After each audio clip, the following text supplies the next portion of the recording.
Hello, good morning friends. आइए आज हम लोग 9th क्लास के चैप्टर 1 एनसीईआरटी बुक का फ्रांसीसी क्रांति के क्वेश्चन एंड आंसर का अध्ययन करेंगे, जिसमें फर्स्ट क्वेश्चन है describe the circumstances leading to the outbreak of revolutionary protest in France. यानी फ्रांस में जो क्रांति हुई थी उसके मुख्य जो विस्फोटक परिस्थितियां थी उसका वर्णन करें। आंसर है this the circumstances leading to the outbreak of revolutionary protest in France. France में क्रांति की मुख्य परिस्थितियां निम्नलिखित हैं। स्ट्रगल टू लिव यानी जीने का संघर्ष। जीने के संघर्ष में 4 बिंदुओं को यहाँ हमने दर्शाया है। इन 4 बिंदुओं में राजा का आतंक पहला है, यानी कि kings terror. Subject of France we fed up the diving messengers used to giving imprisonment to people without giving any reason. Justice was sold openly. Justice was sold openly.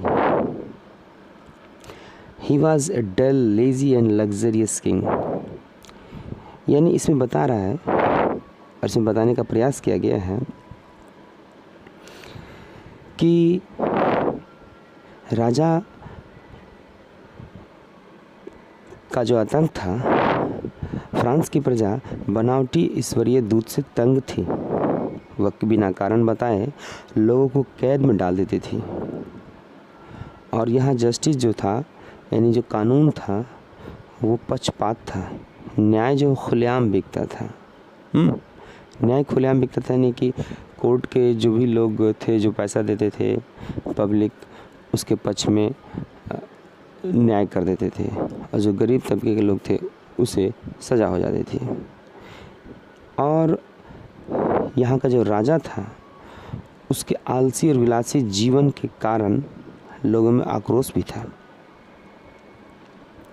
Next है पॉपुलेशन इन फ्रांस। फ्रांस की जनसंख्या 50 lakh people exceed 1715 to 1789. Duration her demand increased compared to the product. While the labor cost of people were also low, they could not fix their labor cost.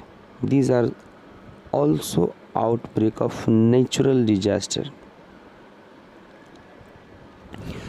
50 lakh लोग 1715 और 1779 के दरमियान 50 लाख लोग 1715 और 1789 के दरमियान अधिक हो गए। यहाँ उत्पाद की तुलना में मांगे बढ़ गई, जबकि लोगों की मजदूरी भी कम थी। The labour cost of people we are also low. वे अपनी मजदूरी तय नहीं कर सकते थे। और यहाँ नेचुरल डिजास्टर, यानी कि यहाँ ठंड में, फ्रांस में ठंड ज़्यादा पड़ती थी और ठंड के कारण यहाँ ओले का प्रकोप था, और ये जो ओला था वो फसलों को नुकसान करता था।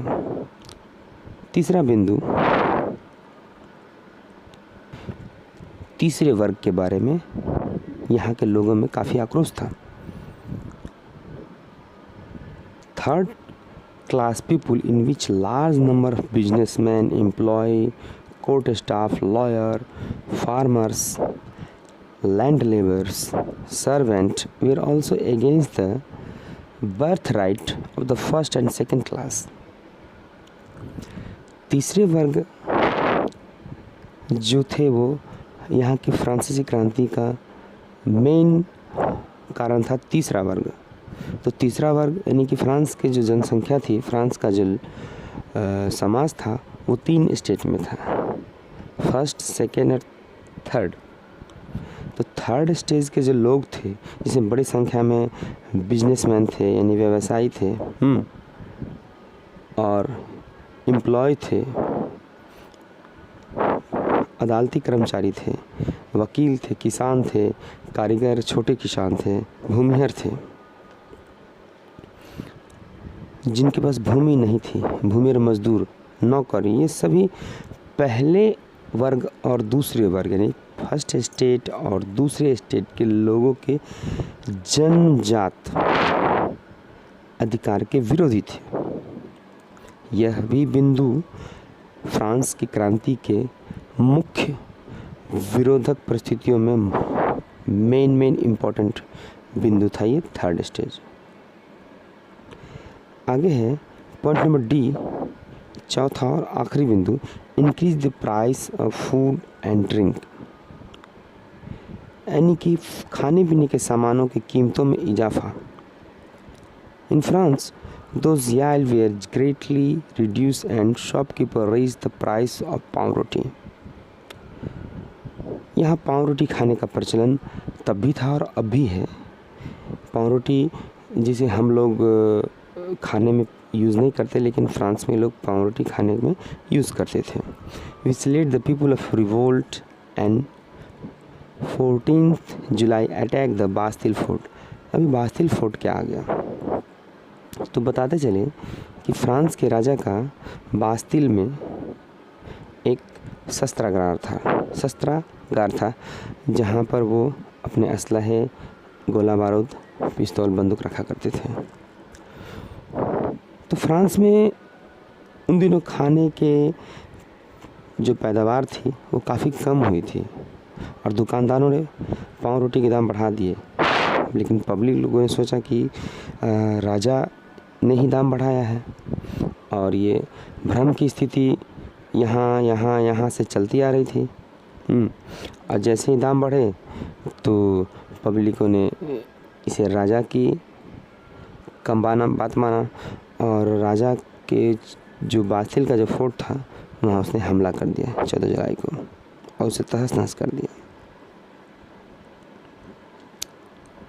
आइए तब स्टार्ट ऑफ रेवोल्यूशनर यानी कि क्रांति की शुरुआत। On 5 May 1789 Louis 16 gave each class of right of one vote at the state assembly meeting, while the third class opposed it. It gave the court and in a form a new assembly। तो बता रहा है कि 5 May 1789 ईस्वी को Louis 16वें ने state assembly की बैठक में प्रत्येक वर्ग को एक वोट का अधिकार दिया, यानी फर्स्ट क्लास, सेकंड क्लास और थर्ड क्लास 3 ही वोट दे सकते थे। 3 वोट का मतलब है कि राजा अगर कोई भी बात अगर सदन में रखती थी तो 2 आदमी वोट दिया, क्योंकि पहला और दूसरा स्टेट जो है वो राजा के पक्ष में वोट देता था और तीसरा स्टेट अगर विपक्ष में भी दे तो ऑलरेडी वो जीत जाती थी, वो अपने बात आपको पब्लिक के ऊपर थोप दिया करती थी। तो यहाँ जो एक वोट देने का जो अधिकार था वो तीसरे वर्ग ने इसका विरोध कर दिया। जैसे ही तीसरे वर्ग ने विरोध किया उसने कोर्ट को छोड़ दिया और नई असेंबली बना ली खुद की।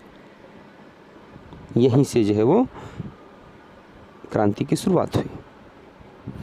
निष्कर्ष, conclusion, finally we can say that all the above reason forced a king to end the thought and he was trapped in the place D la Concorde। ये प्लेस डी कॉन्कॉर्ड में इनको 21 जनवरी 1793 ईस्वी को।